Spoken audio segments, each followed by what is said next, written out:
òótọ́ ni pé òkú ń sunkún òkú ni akásọ lérí ń sunkún ara wọn.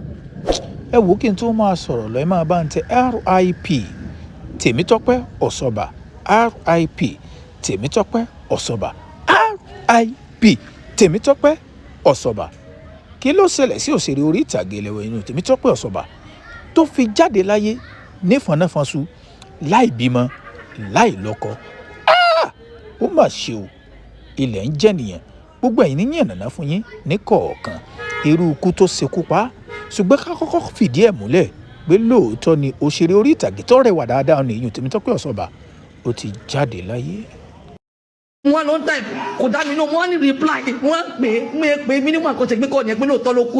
Mo ní ìpost ṣẹ́gun mo ní àwọn rọ̀ṣẹ̀ lọ sọ́sibítù pé ní mọ́tò kan ló ti táìpù ògo tuntun bàtà àwọn rọ̀ṣẹ̀ lọ́wọ́lọ́wọ́ ló ti kọ́ ògo tuntun ní status. Ẹlẹ́dàá ọ̀run wáyé o, kí ni gbogbo ọgọ́ ṣe ní ayé nìkan mi ò mọ̀. Wo yóò go through a lot àwọn èèyàn mọ̀ pé yóò go through a lot ní aṣọ ló bò. Ọ̀pọ̀lọpọ̀ àwọn òṣèré orí ìtàgé ńlá jàǹkàjàǹkà ni wọ́n ti ń tẹ RIP, ṣùgbọ́n kí n má fọ̀pá pọ̀lọpọ̀lọ péjù tí oògùn lọ́dún 2023 nǹkan kan ṣẹlẹ̀ sí Tèmítọ́pẹ́ Ọ̀ṣọ́bà. Kí ló ṣẹlẹ̀ sí Tèmítọ́pẹ́ Ọ̀ṣọ́bà? 2023 yẹn mo ti wò pé ó ti sú mi. Ìjàmbá ńlá ló ṣẹlẹ̀ sí Tèmítọ́pẹ́ Ọ̀ṣọ́bà lọ́dún 2023 táwọn wí débi pé ó ròpin débi pé kóhùn ó tiẹ̀ máa lọ kóhùn bóyá kóhùn ó wánú omi kan kóhùn ọ̀kan já sí tòló kóhùn ó máa bá tòun lọ. Ṣùgbọ́n ó rà àánú gbà, inú àánú wo lọ rí gbà. Lọ́dún 2023 tí mò ń wọ̀ yìí ìjàmbá aburú kan ṣẹlẹ̀ sí débi pé díẹ̀ ló kù kó mẹ́mí ẹ̀ lọ. Ó ní àìsàn jẹjẹrẹ ọyàn. Mo rò pé kò ṣàjòjì sẹ́yìn náà, àwọn tó bá sì ṣàjòjì sí táwọn ọmọ ń pa náà ẹ jẹ́ n play fídíò kékeré kan fún yín níbi tí Tèmítọ́pẹ́ Ọ̀ṣọ́bà ti wà ní ilé ìwòsàn tó ti ń gba ìtọ́jú lẹ́yìn ìgbà tó rà àánú gbà lọ́wọ́ àwọn ọmọ ẹlẹ́yin ijó àánú Nàìjíríà àtàwọn èèyàn rẹ̀ nínú indọ́sítì tí wọ́n dáwó fún un. Hello everyone, my name is Tèmítọ́pẹ́ Ọ̀ṣọ́bà. Like you already know, I want to say a very big thank you to everybody that supported me. I want to say a very big thank you to everybody that donated for me to go through my breast surgery. I want to especially thank Sister Folúkẹ́ Dáramọ́lá for reaching out to people. I still need your help, guys, because they still have that care. Please, guys, show me love like you've always done. This is very, very important. I need to get back on my feet, like, very soon. Do this for me. Do it for me as a birthday gift, because my birthday is December 2nd. Please, guys. Please. Lẹ́yìn tí lè ṣẹlẹ̀ lọ́dún 2024 tó ti rà àánú gbà tí wọ́n sì ti iṣẹ́ abẹ náà tọ́lọ́ sì ní kó bá ìròyìn ayọ̀ jáde. Lẹ́yìn ìgbà náà ni wọ́n wá kọ oògùn fún tó jẹ́ pé ó máa ń lò sí àìsàn náà débi pé oògùn náà yóò lò fún bí ọdún 5 kò sì gbọ́dọ̀ lóyún. Ẹ rí i pé nǹkan ńlá ni tó ṣẹlẹ̀ sí torí pé obìnrin ó kú ní ogójì ọdún èèyàn 40 years of age ló kú láì lọ́kọ láì bímọ. Òun gẹ́gẹ́ fẹnu ara ẹ̀ sọ pé ọdún 5 gbáko lòun ni wọ́n ní kóun ò fi lo oògùn náà tóun ò sì gbọ́dọ̀ lóyún. Mo máa wà lórí oògùn fún odidi 5 years. Tí bá dẹ̀ wà lórí oògùn yẹn fún 5 years mi gbọ́dọ̀ bímọ.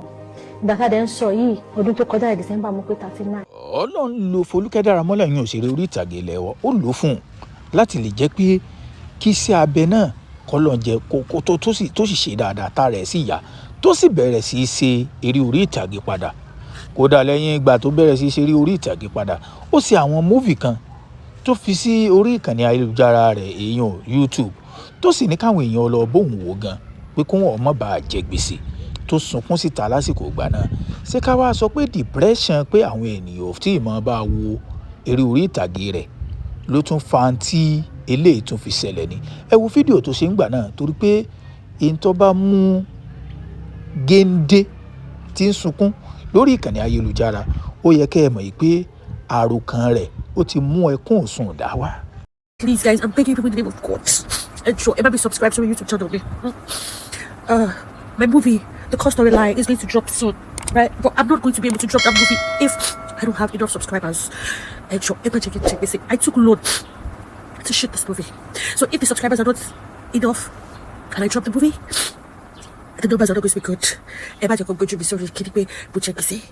Emma, be subscribe. Sorry, Tope Oshoba TV. ẹ̀yin tí Tèmítọ́pẹ́ Ọ̀ṣọ́bà ti ráàánú gbà tí àìsàn jẹjẹrẹ yẹn tí wọ́n ti ṣe operation fún tó sì ti wà successful ó bẹ̀rẹ̀ orí ìtàgé padà ó bẹ̀rẹ̀ sí yáwó tó fi ń ṣeré orí ìtàgé ṣùgbọ́n àṣẹ̀yìnwá àṣẹ̀yìnbọ̀ la gbọ́ pé kò ṣàìsàn nǹkan kò ṣe ọkàn fòsánlẹ̀ nífọ̀nàṣàn fọ̀sùkù òkú ṣùgbọ́n ẹja wájọ máa bira wa ẹ̀yin náà dẹ̀ mọ̀ pé tí wọ́n ń pè ní àìsàn jẹjẹrẹ nǹkan tó lágbára ni ṣé ká sọ pé àìsàn jẹjẹrẹ ò náà ló tún padà ní tó ṣekú pa àbí ká sọ wípé depression pé eré tó ń ṣe àwọn ènìyàn ò tí ì máa bá a wò dáadáa ó lágbára o torí pé àwọn ènìyàn níkànnì ayélujára wọ́n ti ń bá a kẹ́dùn torí pé tẹ́ ẹ bá wo ọmọdébìnrin náà ọ̀rẹ́ wà á pọ̀ èèyàn ò lè gbà pé nǹkan kan ń ṣe rárá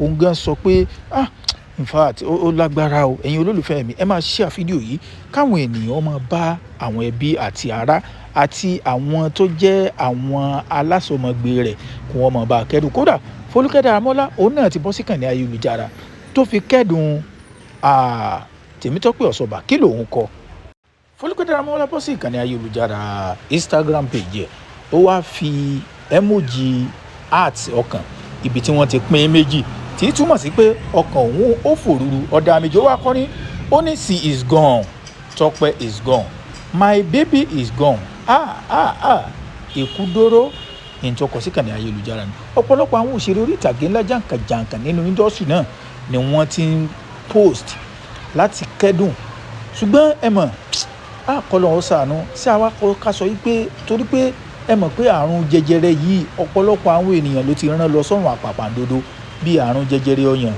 àrùn jẹjẹrẹ ilé ọmọ àrùn jẹjẹrẹ ọpọlọ oríṣiríṣi tọ́jọ́ yìí pé tí wọ́n bá jàjà bọ́ ń bẹ̀ àṣẹ̀yìnwá àṣẹ̀yìnbọ̀ wọ́n tún lè jẹ́ yí pé bóyá kinní yẹn ó tún padà ní tí máa sábà wọ́pọ̀ lọ́pọ̀ ọgbà ẹ̀yin abiyamaye àmà ní rìn àrùn jẹjẹrẹ torí pé àrùn ńlá ni o àrùn tó jẹ́ pé ó sì ti ṣekú pa ọ̀pọ̀lọpọ̀ àwọn ọmọ Nàìjíríà kódà ó tún ti ṣekú pa ọ̀pọ̀lọpọ̀ àwọn ènìyàn lágbàáyé ẹ share fídíò yìí kó kára lé kó kára oko ká fi bá àwọn ẹbí ará àti àwọn ọ̀rẹ́ Olúwatèmítọ́pẹ́ Ọ̀ṣọ́bà ká fi bá wọn kẹ́dùn lórí ìṣẹ̀lẹ̀ ìjàmbá tó ṣẹlẹ̀ torí pé nǹkan ńlá ni kí n mọ̀ jẹ̀sín kó tójú ọ̀bí rọrùn alákejì ọmọ 40 ọdún láì bímọ láì lọ́kọ ó fò sánlẹ̀ ó jọ́lọ̀ nípò yìí.